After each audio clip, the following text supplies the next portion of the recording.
कीर्ति मैया एक लीला प्रकट करती हैं और जैसी भावना कीर्ति मैया के हृदय में वैसी भावना सब बरसाने वारेन के चित्त में है जाए। वाकई लिए किशोरी जी एक लीला करती हैं। कैसी लीला कि कीर्ति मैया इस संबंध के लिए थोड़ा थोड़ा इनकार कर देती हैं। कीर्ति मैया के अरे बचपन में तो हमारा बड़ो मनो कि भाई इनके लाला होएगो तो वहां से अपनी लाली को ब्याह करेंगे, पर अभी जैसे जैसे हमको सुनवे में आ रही है उनको छोरा तो कारो है और कारी के संग संग वो तो टेढ़ो मेढ़ो है, वाके पाम भी टेढ़े, वाकी कमर भी टेढ़ी, वाको मुख भी टेढ़ो। एक सखी बोली कारो ना है मैया, नीलो है, नीलो। नीलो समझे? जैसे अभी बाहर का आकाश हुआ है, ये ठाकुर जी का एक्चुअल रंग है, और घना हो जाए वो ठाकुर जी का असली रंग है। हमारे ठाकुर जी कोरे काले नहीं है, कोरे नीले नहीं है। जब घनघोर घटा छाती है उस समय के आकाश का जो वर्ण है वो ठाकुर जी से बिल्कुल मैच होता है। एक सखी बोली कारो ना है मैया, नीलो है, नीलो। अरे जब तक वहां को नामकरण नहीं भयो सबरे नंद महर में सबरे बातें नीलमणि नीलमणि कह करके पुकारते। एक सखी बोली मैया बात तो तू सही कह रही है, कल को हमारी लाली ते ब्याह कर लेगो, रात में अंधेरो हैगो और किशोरी कहीं ढूंढने लगी कहां चले गए श्याम सुंदर, पतो चली बगल में ही बैठे हैं लेकिन अंधेरे के कारण दिख ना रहे। अरे कम से कम ऐसा तो होना चाहिए जो न प्रकाशमान रहे।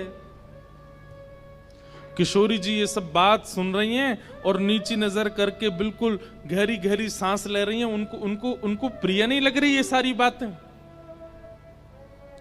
मनी मन मानो विचार कर रही हैं कि अरे सुनी भाई बातन पे काहे को भरोसा कर रही हो मैया, एक बार देखो तो सही कान कुंवर है कैसे। अच्छा इस समय किशोरी जी की और ठाकुर जी की आयु कितनी है पता है? 5-5 वर्ष के हैं दोनों। 1 वर्ष बड़े होंगे ठाकुर जी, 6 वर्ष के होंगे, बस इतने छोटे छोटे से हैं। किशोरी जी मन में विचार कर रही हैं कि सुनी भाई बातन पे काहे को जाओ, एक बार देखो तो। तभी कीर्ति मैया एक वयोवृद्ध हैं बरसाने में, उनको नाम है पूर्णमासी, उनको बुलाती हैं इधर आओ। पूर्णमासी आवे तो कीर्ति मैया के बड़ी चिंता की बात है, आप ही कछु हल निकालो या को। बोले कहा हल निकालना बताओ। बोले देखो किशोरी को देखो एक बार, ऐसो श्रृंगार करके बैठी है, ऐसे सुंदर सुंदर वस्त्र और पामन में देखो महावर लगा के बैठी, हाथन में महावर लगी है, गले में सुंदर हार पहने और याकू बतासे आदि सब दे करके यशोदा मैया ने पक्की सी कर दी है, गोद भराई कर दी लाली की। पूर्णमासी बोली अरे वाह ये तो शुभ संकेत है, या में चिंता की कहा बात है।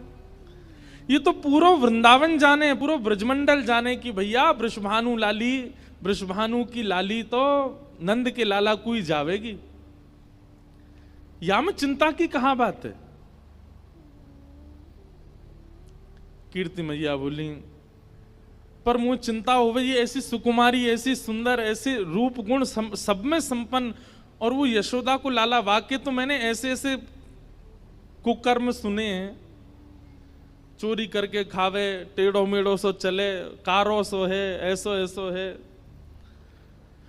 कारो भी एक बार को स्वीकार कर लूंगी, टेढ़ो मेढ़ो भी एक बार को स्वीकार कर लूंगी, लेकिन चोर, मुझे तुम ही बताओ पूर्णमासी, कोई सास यूं चाहेगी कि वाह को दामाद चोर हो?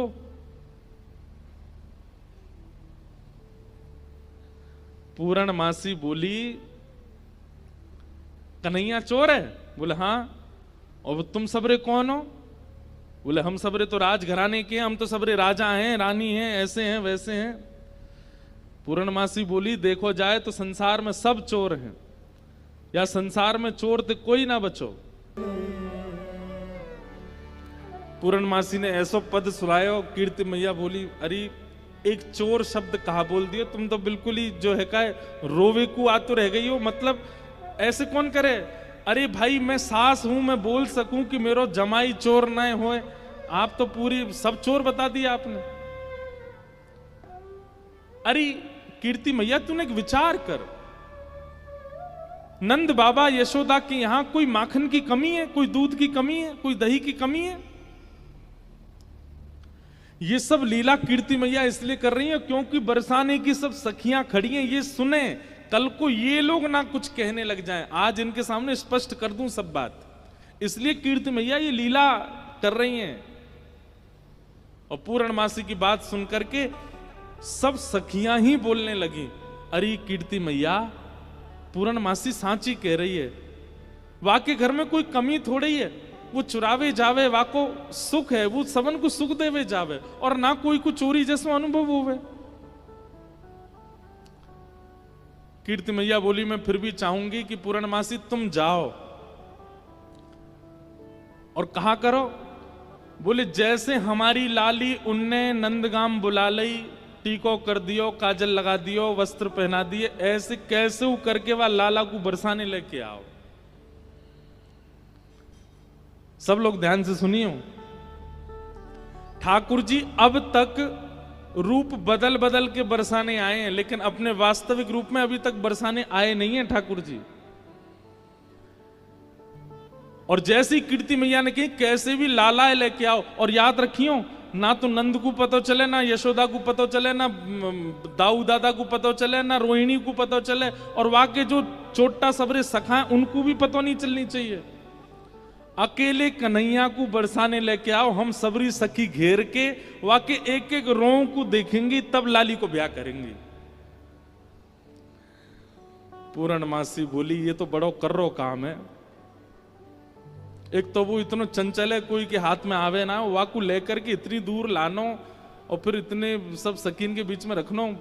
बोले ना पूर्णमासी अब ये काम करो, ऐसी सुकुमारी हमारी लाली, हमने देखभाल के सब करेंगी। सब सखियों के मन में भी प्रेम उत्पन्न होने लगा कि श्याम सुंदर आएंगे, हम भी उनको देखेंगे, हम भी न अनुभव करेंगे कैसे हैं। किशोरी जी को भी सुख है कि एक बार आ जाएं बरसाने में, यहाँ बैठ करके सबके बीच उनका दर्शन पुनः हो जाएगा।